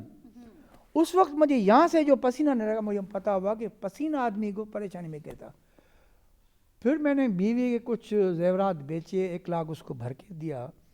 और जब वो मर गया तो मैं बीवी ने कहा उसको माफ़ करो। मैंने कहा अर्थ को अल्लाह ताला माफ़ करेगा, भाई मैं इसको दिल से माफ़ नहीं करूँगा। ऐसे जालिम आदमी हमारे पास है जो लोगों को नौकरियाँ से निकाल देते हैं, 150 लोगों को, जो किसी बेगुनाह के 3 लाख रुपए हकी खा जाते हैं। इसको अल्लाह माफ़ करेगा, मैं इसको माफ़ नहीं करूँगा। सर तो ये जो तो ऐसे तलख वाक़यात हैं। वही बात हुई जब मैंने बख्तवर, मैंने एक कहानी भी लिखी है इस पर। जब मैं बख्तावर, मेरा इख्तलाफ हो गया, वो बार बार बदतमीज़ी करता था वडेरा। तो एक दफ़ा पूछा सर आप 9 बजे नहीं आते हैं दफ्तर। मैंने कहा भाई बात सुन, 9 बजे कोई होता है क्या, तू मेरे से सवाल किस तरह का है, हु आर यू। और एक दफ़ा मेरे दफ्तर में उसका ख्याल था मेरी कुर्सी, मैंने कहा सामने बैठो, क्योंकि कभी हेड ऑफ डिपार्टमेंट अपनी कुर्सी, मैं भी किसी नई कुर्सी लेता हूँ, मैं कि प्रिंसिपल्स के पास जाता हूँ तो मैंने कहा आप इधर आके बैठे, मैं भी इधर बैठूँगा, या अपनी कुर्सी पे बैठे। ये लवाजमात होते हैं। तो उसने बदतमीज़ी करनी शुरू कर दी, मैंने रिज़ाइन कर दिया। और मैं जब घर आया हूँ तो मेरे वाइफ ने पूछा, अच्छा मैं जब भी जाता था किताबें ले जाता था, तो वाइफ समझ गई छोड़ा है। मैंने कहा हाँ मैं छोड़ा है। उन्होंने कहा एक तो पहले छोड़ गया, अब ये छोड़ के है, अब लेना भाई से जाकर पैसे। तो ये सब तल्ख वाक़यात हैं। तो सर ये जो आपका अदब से लेकर जो सहाफ़त तक का सफ़र है, मैंने सारी स्टोरीज अच्छा आपको बताऊँ, ये सारी मैंने स्टोरीज लिखी है, मैंने अपने इश्क की भी सारी स्टोरीज लिख दी हैं। मैंने ये जो वाक़या है ये भी लिख दिया है, नौकरी छोड़ने का और अपने आवारा गर्दी का। तो आवारा गर्द तो हूँ ना। फिर मैं अब मैंने ये जो पॉलिटिकल नौकरी की, ये प्रेस सेक्रेटरी जब बना अरबाब गुलाम रहीम के, तो अब वो ज़बान के बोलने का वैसी, अब मैं क्या बोलूँ, उसको कहते थे ये इसकी बस ये तीर, अगर उसको नहीं रोका गया तो ये तूफ़ान ला सकता है। जब उसको लिख के देता था वो करता था। जब न लिख के दो वो इतनी तेज़ जुमले बोलता था जिसे खुदा की पनाह। तो पता है कि हम तो डूबे हैं सनम, तुम्हें भी ले डूबेंगे। तो जब वो जा रहा था तो उसने कहा कि मैं तो फिर आ रहा हूँ। मैंने कहा तुम फिर नहीं आओगे। चीफ मिनिस्टर जो फिर निगरान बना अब्दुल कादिर हालेपुट, तो उसने मुझे कंटिन्यू किया, मुझे जान पहचान वाले थे। उसने क्यों? मैंने कहा दुबई में एग्रीमेंट हो गई है, मुझे खुफिया इत्तलात है कि आप लोग नहीं आ रहे हैं, पीपल्स पार्टी आएगी और आप ये। उसने कहा नहीं नहीं आपको पता ही नहीं, झूठी खबरों। मैंने कहा चलो देख लेंगे। और जब निगरान हुकूमत बनी, बेनज़ीर की शहादत हो गई तो बहुत बड़ा वाक़या हो गया। तो मैंने महसूस किया कि अब यहाँ इस इदारे में रहना बहुत मुश्किल है। और इतने तो हुकूमत भी बन गई, सिंध में असम्बली बन गई, और हमारे वज़ीर साहब को उससे पहले उन्होंने झूठी, हमारे मुखालिफ थे ना, उन्होंने ख़बरें चलवानी शुरू की कि प्रेस सेक्रेटरी ने यहाँ से बैनर्स, मेरा क्या काम बैनर्स उतरवाने का, लेकिन झूठी खबरें। उसको एडिटर मैंने कहा फ़ोन, ठीक है भाई अभी तो तुम्हारा वक्त है, मेरा वक्त आएगा मैं तुम्हें देखूंगा, अभी तुम कर लो, झूठी खबरें शाया करो, मैं जाकर बैनर उतारूंगा सीएम हाउस के बाहर जाकर। बेवकूफ़ मत बनो, मुझे परवाह नहीं है। किसी ने 10 पेजर का एक लेटर लिखा चीफ सेक्रेटरी को, ISI को, MI को, प्रिंसिपल सेक्रेटरी को, फलां को, इसकी ये है वो है, इसको बस निकालो, पीपल्स पार्टी का ये दुश्मन है, ये है वो है, पता नहीं क्या क्या बातें। सर कहानियां, मैं आपको थोड़ी बात बता दूं क्योंकि ये मेरे ज़ाती तजुर्बात हैं। तो मैंने कहा सीएम को भाई मैं इस्तीफ़ा दे रहा हूँ अब, क्योंकि मुझे हालात नाजुक लग रहे हैं। उसने कहा यार इस्तीफ़ा नहीं तो मेरी बेइज्जती हो जाएगी, मैं आपको यहाँ से ट्रांसफ़र करता हूँ। तो मैं सेक्रेटरी के पास गया, ऑर्डर निकाला, मिनिस्टर निकाला, उस पर इम्प्लीमेंट नहीं हो रहा था। ये ऐसे तल्ख हकीकतें हैं। बिल्कुल। तो मैंने कहा क्योंकि जाने वाले की इज्जत कोई नहीं करता है ना। तो मैंने सेक्रेटरी को बोला, मैंने कहा भाई वो लेटर निकलवा दो, मेरा अभी मिनिस्टर ने कर दिया है, सीएम ने तुम्हें फ़ोन किया। हाँ यार डिप्टी सेक्रेटरी के पास जाओ। डिप्टी सेक्रेटरी उस वक्त वो जुम्मे का दिन था, सर आप बाद में आइएगा नवाज। मैंने हाथ मिलाते ही उसके हाथ पे 5,000 रख दिए। मैंने कहा फिर मैं आ रहा हूँ। उसने कहा यार आप बैठो मैं निकाल के देता हूँ। अच्छा, ये हमारे इस मुल्क के हालात हैं। मैंने आर्डर लिया सिंध आर्काइव्स का, मैं जाके घर में बैठ गया। मुझे पता था पहला आर्डर मेरा निकलेगा, और पहला जो आर्डर निकला वो मेरा नौकरी के ख़त्म करने का, मदरसा सिंधी की नौकरी ख़त्म। फिर मैं 7 साल तक ऐसे बैठा था, घर से खाता रहा। 7 साल उन्हें मुझे कहीं जमने नहीं दिया, न किसी अखबार में रखने दिया गया। ये बड़े तल्ख तजुर्बात हैं। तो सर ये आज ये जो सफ़र है आपका अदब से और सहाफ़त तक का, सब ये खुशगवार रहा जी, कल्चर में कैसे गया जी। तो फिर मैंने सिंध एक अथॉरिटी में एक ज़रा कॉन्ट्रैक्ट पे नौकरी कर रहा था, उसमें भी वो डिक्शनरी बोर्ड पे काम तो सब कर सकता हूँ ना। तो उसका मैं चीफ था डिक्शनरी बोर्ड का। तो एक दफ़ा इत्तेफाक से वो मिनिस्टर चेंज हो गया, तो एक मिनिस्टर साहब आए, तो उसने कहा मदर साहब इधर हैं क्या? मैंने कहा हाँ। उसने कहा हम तो समझा तुम तो पता नहीं करोड़ रुपये कमाए होंगे। मैंने कहा अभी यार हम प्रोपेगेंडा क्या। वो मेरा बहुत अच्छा दोस्त था। तो किसी ज़माने वो शहर था, छोटा शहर था, अब तो बड़ा आदमी बन गया। अल्लामा इकबाल ओपन यूनिवर्सिटी मई 2024 में गोल्डन जुबली तकरीबात मना रही है। आपका ताल्लुक़ सिंध से है, ग़ुलाम अली अलाना साहब का ताल्लुक़ भी सिंध से रहा। बतौर vice chancellor Allama Iqbal open university के VC के तौर पे उनकी काविशों को कैसे देखते हैं, क्योंकि आपकी उनसे बड़ी रफ़ाकत रही? अलाना साहब से तो मेरी बचपन से, क्योंकि उनमें एक आदत देखी थी, बचपन से रही। हम उस ज़माने में बिल्कुल 15-16 साल के भी नहीं होगा, हम उसके पास जाते थे। तो मैंने उनमें ये खासियत देखी थी उस वक्त, तो हर आदमी से मिलते थे ना। आजकल ये नहीं है, दरवाजे सबके बंद होते हैं। तो मैं उनसे काफ़ी बातें करता था। हमसे तो 40-50 साल उम्र के बड़े होंगे, और भी ज़्यादा बड़े होंगे। हम तो छोटे हैं तो उसको देखते आ रहे थे, उसके जाते थे, स्कूल में पढ़ते थे, उसके पास चले जाते थे। उस वक्त सिंधाला जी का डायरेक्टर था। तो अलाना साहब एक बहुत शफीक आदमी थे। लेकिन जब मैं यहाँ, मैं कभी भी यूनिवर्सिटी में नहीं आया हूँ अल्लामा इकबाल में, लेकिन अब मैं जब जा रहा था, कुछ वक्त पहले शायद ये इन्होंने एक मेला किया था इरफान अंसारी वालों ने, तो मैं जब अल्लामा इकबाल देखने, मैंने कहा ये 4 दीवारी किसने बनवाई? उसने कहा अलाना साहब ने। और अलाना साहब एक बहुत ईमानदार आदमी थे, मुशफ़िक़ आदमी थे, मेहनती आदमी थे। उसने जहाँ भी काम किया, सिंधाला जी में काम किया as a vice chancellor, Allama Iqbal काम किया as a vice chancellor, Sindh university काम किया। फिर जब वो रिटायर, तो मैंने जब वाइस चांसलर बना मैं कभी नहीं आया उसके पास। हालांकि वो कहते थे मेरे भाई को कि भाई हमने तो मदद साहब की जो खाने खाए इधर तक। मैंने कहा मैं आता नहीं है मेरे पास, मैंने कहा बस मेरी कोई आदत नहीं है कि वाइस चांसलर के पास में जाऊं। जब उतरेगा तो एकदम जा रहे थे मोहम्मद इब्राहिम जोए की 100 साल सालगिरह में, तो उसको आगे बैठा था। मैंने कहा यार बात, अलाना साहब बात तो सुनो, ये कुर्सियों में आप तब्दील क्यों हो जाते हैं? तो उस बेचारे ने जवाब दिया, यार मुझे महसूस तो नहीं हुआ, लेकिन आपने महसूस किया है तो सही होंगे। मैंने कहा आपके मैंने रवैये में को थोड़ा महसूस, क्योंकि आप मेरे वालदा के जनाजे में आए थे, तो मैंने थोड़ा आपको एटीट्यूड में थोड़ा महसूस किया। कुर्सियों से एटीट्यूड कभी बदला नहीं जाता। उसने फ़ौरन सॉरी किया, उसने कहा तुम सही कह रहे हो सकता है कि कभी कभी ये चीज़ करनी पड़ती है। अलाना साहब ने अल्लामा इकबाल में बहुत काम किया, और अल्लामा इकबाल यूनिवर्सिटी, आपको पता है कि जब भुट्टो साहब 74 के शुरुआत में गए थे लंदन, तो बेसिकली ओपन यूनिवर्सिटी इंग्लैंड में थी, ये वहीं से मुतासर होकर आए और उन्होंने यहाँ कायम की। अलाना साहब ने जितना काम किया वो तो यहाँ के सब लोग जानते हैं, और ऐसे लोग, ऐसे ईमानदार लोग, ऐसे मैं समझता हूँ अब लोग उनकी, मैं जैसे हमारे पास उन्होंने क्यों कि वो मुतासर थे अल्लामा आय कादी से। अल्लामा आय कादी वो आदमी था जिसने सिंध यूनिवर्सिटी बनाई, पाकिस्तान का पहला न्यू कैंपस जामशोरों में बनाने वाला अल्लामा आय कादी थे। ऐसे ईमानदार आदमी विक्टोरिया गाड़ी में आते थे, किराए के मकान में रहते थे, और जब भी किसी फॉरेन टूर पे गए तो कभी भी उन्होंने वो अलाउंस नहीं लिया। एक बार उन्होंने कहा कि जर्मनी जा रहे हैं तो ये हमारी मशीनों से उनसे बात करें, तो उन्होंने उनसे वहाँ से दरामद भी की गई। जब उसको कहा गया कि आप गए हैं तो हमको, क्योंकि वो हवाई जहाज़ में नहीं चढ़ते थे, समंदरी जहाज़ का टिकट के पैसे दिए गए। उन्होंने कहा मैं नहीं लूँगा। फिर उन्होंने छुप कर उसके अकाउंट में जमा कर दिया, उसने फ़ौरन निकलवाए, चेक दे दिया कि मुझे नहीं। तो उस पर उसी का असर था अल्लामा आय कादी का, जो ऐसा मिसाली वाइस चांसलर, मैंने सिंध यूनिवर्सिटी के वाइस चांसलर को भी कहा कि भाई खुदा के बंदे तुम जिस कुर्सी पे बैठे हो ना, ये फरिश्ता था या कोई दूसरी आदमी, आप कौन लोग हैं, हम कौन आदमी हैं। उसके ज़िंदगी पर भी किसी ने किताब नहीं लिखी। मैंने 450 पेज की किताब उसकी ज़िंदगी में लिखी है, जो कल्चर डिपार्टमेंट ने शाये की है। तो ऐसे लोग अलाना साहब जैसे, अल्लामा आय कादी जैसे, खुदा करे हमारे पास हो, हमारे इदारे तरक्की कर आप सकें। अल्लामा इकबाल ओपन यूनिवर्सिटी के प्रो चांसलर भी जो है वो हैं, स्टूडेंट को क्या पैगाम जो है वो देंगे? मैं उनको ये कहूँगा कि अपनी स्टडी मुताला अपने स्टडी के सवा भी रखें। उस दिन आप थी या पता नहीं थी, वो फ़ारसी शायरी का एक दिन था, तो मुझे तो पता नहीं था, मुझे लिखी हुई था कि उसमें कोई जिक्र नहीं था। जब उसने जिक्र किया नाज़िम हिकमत का, उसमें बड़ी शायरी, बड़ी तारीफ़ की। नाज़िम हिकमत तुर्की शायर था।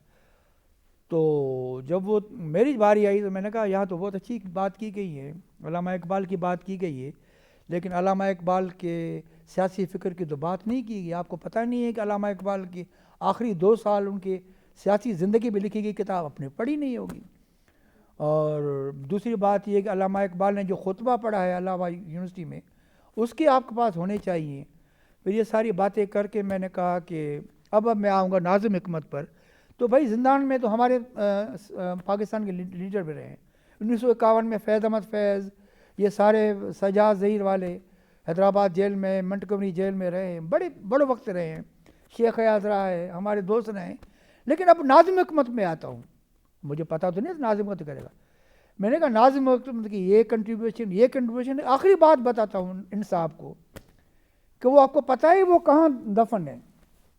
उसको आखिर में जब वो 14 साल के बाद जेल से निकला गया तो वो चला गया रूस मास्को, और आखिरी तक वो तरसता रहा कि मुझे अपने तुर्की के फ़लाँ गांव में दफन किया, उसको इजाज़त नहीं मिली। अब वो मास्को के फ़लाँ कब्रिस्तान में दफन है, जो शायद आपको भी पता नहीं। उसने मुझे कहा कि नहीं मुझे पता नहीं। तो यही मुताला है जो हमारे काम आता है। मुझे पता नहीं था, बताया कि नाज़िम हिकमत पर वो 20 पेज पे पढ़ेगा, उसको ये भी पता नहीं है कि नाज़िम हिकमत कहाँ दफन है। तो ये मुताला, ये स्टडी जो है ये हमारे काम आती है। मैं इनको ये तलकीन करूँगा कि अपने स्टडी के साथ दूसरी किताबें भी पढ़ें, दुनिया में क्या हो रहा है, जदीद लिटरेचर क्या है, तारीख़ क्या है। आपने अभी तारीख़ पर तो मेरे से कोई सवाल ही नहीं किया, तारीख़ रह गई आपसे। हिस्ट्री पर भी हम बात कर सके, किसी दूसरी सेटिंग में बात करेंगे।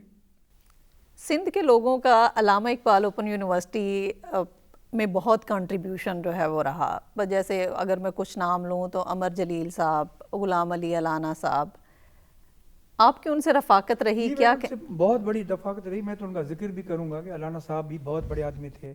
आपको पता है लसरनाथ के माहिर थे और बेस्ट एडमिनिस्ट्रेटर थे, किसी को माफ़ नहीं करते थे। इसी वजह से उसके मातहत बड़े गुस्से में आते हैं कि वो हमसे उनका एक अजीब है कि जब भी मैंने कहा ना, मैं आवारा गर्द भी रहा हूँ और बचपन से ऐसी हरकतें करता था जिसकी उस वक्त मेरी कितनी उम्र होगी, 15 साल भी नहीं होगी, वैसे भी कम होगी। तो उस वक्त 1970 का जो ईस्ट पाकिस्तान वाक़या हुआ, तो हमारे पास मुसीबत ये कि कोई भी होता है तो सिंध के राइटर्स को गिरफ़्तार किया जाता है। शेख हयात से लेकर रशीद भट्टी, सोबो ज्ञान चंदानी और JM सैयद साहब, खुद हम भी उसमें शामिल रहे। लेकिन उस ये पुरानी बात है 71 की। तो एक वाक़या हुआ कि भाई सिंध यूनिवर्सिटी से टीचर्स को गिरफ़्तार किया गया है और रेडियो पाकिस्तान से हमारे आगा सलीम, अलाबत शाह बुखारी और दूसरे उनका असिस्टेंट, उनको किसी बगावत के केस में। मैं तो हैरान रह गया कि भाई ये तो बहुत ख़तरनाक बात है ये। तो अलाना साहब को भी गिरफ़्तार किया गया था, 4.5 महीने वो सेंट्रल जेल में बेगुनाह, ये हमीद सिंधी और नाम मुझे अभी तक, क्योंकि मैंने आगा सलीम में आर्टिकल लिखा था तो मैंने थोड़ी रिसर्च करके वो नाम भी याद कर लिए थे। तो उनकी जब वो पेशी होती थी सेशन कोर्ट में, तो हमारा घर नज़दीक, हम भी भाग के चले जाते थे मिलने के, भाई इतने बड़े राइटर हैं। आजकल तो राइटर्स के पीछे कोई नहीं भागता, उस ज़माने में हम बच्चे तभी भागते थे, बड़ा राइटर जा रहा है, से मिलो जाकर। अब तो कोई पहचानता भी नहीं है। तो मैं चला जाता था। तो उस वक्त मार्शल लॉ का दौर था, आपको पता है कि ख़तरनाक दौर था। तो मैंने देखा कि अलाना साहब को हथकड़ी लगी हुई थी, हमीद सिंधी को, आगा सलीम को, इतने बड़े राइटर्स को, अलाबत शाह बुखारी थे रेडियो पाकिस्तान के, यहाँ आपके लोग पहचानते होंगे उनको, तो उनको नारा जेल से लाते। तो मैं एक आदत ही, मैं चला जाता हरादरी पे, में आगा सलीम का मैं शायद था और आगा अलाना साहब का। तो बड़े खुश होते थे कि भाई एक लड़का हमसे मिलने आता है, कभी बम्बई बेकर केक लेके आता है, 4 पैसे 5 रुपए था उसका उस ज़माने में, अम्मा से हुजूर से लेकर पैसे जाकर एक, तो बड़े खुश होते थे। तो अलाना साहब की मैंने वो देखा हथकड़ियों में, वो दौर किसी को पता ही नहीं है। अलाना साहब ने 4 महीने और आगा सलीम, हमीद सिंधी, इस जैसे लोग, आफ्ताब मिर्ज़ा थे, इन लोगों को बेगुनाह दाखिल किया, कोर्ट जेल में डाला गया। आखिर में कोर्ट ने फैसला किया कि भाई ये केस गलत है, उनको आज़ाद कर दिया गया। अमर जलील की हमने बात की, तो अमर जलील साहब ने भी कहानियाँ बड़ी सख्त लिखी हैं। उसने 74 में शायद एक कहानी लिखी थी, सर्द लाश यो सफ़र, तब ये रेडियो पाकिस्तान में नौकरी करते थे। उस कहानी में ज़रा वो भी कुछ ज़्यादा लिख के गए, तो उस वक्त वो जो एडिटर है उस पर भी तारिक अशरफ, उस बेचारे ने 22 महीने जेल काटा। तो इन्होंने फ़ौरन ट्रांसफ़र करवा दिया, हफीज़ पीरजादा इनके कोई रिश्तेदार थे, इस्लामाबाद आ गए। इस्लामाबाद आ गए तो उन्होंने यहाँ आकर काम किया और ये स्टूडियो और ये चीज़ें देखी। ये अमर जलील साहब बहुत बड़े राइटर हैं। मैं ख़ुद का, ये इन लोगों में ये बात थी कि आप जब भी उनसे मिलो, इनके दरवाजे खुले होते थे। अब 15-16 साल का लड़का कमरे में घुसा हुआ, भाई क्यों आए हो, निकलो बाहर। लेकिन ये लोग ये नहीं करते थे, न अलाना, न अमर जलील, न आगा सलीम। मैं इनसे सीखा हूँ कि भाई कम से कम आपके दफ्तर में जो आदमी है, चाहे नौजवान हो चाहे बुढ़ा हो, उसे मिला ज़रूर करो, हो सके उसका कोई मसला है वो हल कर दिया करो। तो ये बड़े लोग थे, इनकी जितनी तारीफ़ की जाए वो कम है।